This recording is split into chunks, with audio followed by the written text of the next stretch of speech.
अहिल्यानगर जिल्ह्यातील जामखेड तालुक्यातील फकराबाद येथे वाळू माफियांविरुद्ध अहिल्यानगरच्या स्थानिक गुन्हे शाखेनं कारवाई करत आरोपीकडून 5,10,000 रुपये किमतीचा मुद्देमाल जप्त केलाय।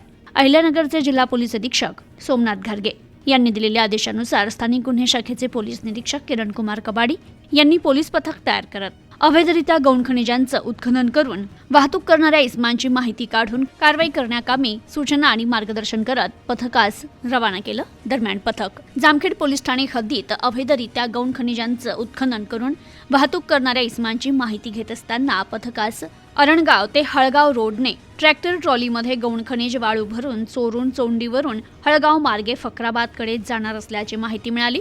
पथकाने तात्काळ फकराबाद गावच्या शिवारात हॉटेल मामाश्री जवळ जाऊन सापळा रचून थांबले असता मिळालेल्या माहितीनुसार एक वाहन येताना दिसलं। त्यावेळी पथकाची खात्री झाल्याने पथकाने संबंधित ट्रॅक्टर थांबवत खात्री केली असता ट्रॅक्टरच्या ट्रॉलीमध्ये वाळू भरलेली असल्याचं दिसून आलं। पथकाने ट्रॅक्टर चालकास त्याचं नावगाव विचारलं असता त्याने रवींद्र उर्फ राम उबाळे राहणार चौंडी तालुका जामखेड अहिल्यानगर असं सांगितलं।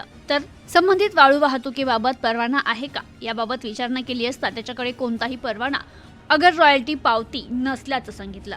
ताब्यातील इस्माच्या जवळून 10,000 रुपये किमतीची एक ब्रास वाळू, 5 लाख रुपये किमतीचा ट्रॅक्टर ट्रॉली असा 5,10,000 रुपये किमतीचा मुद्देमाल जप्त करून जामखेड पोलीस ठाण्यात गुन्हा दाखल करण्यात आला असून जामखेड पोलीस अधिक तपास करतायत। Bureau report news today 24 Jamkhed Ahilyanagar.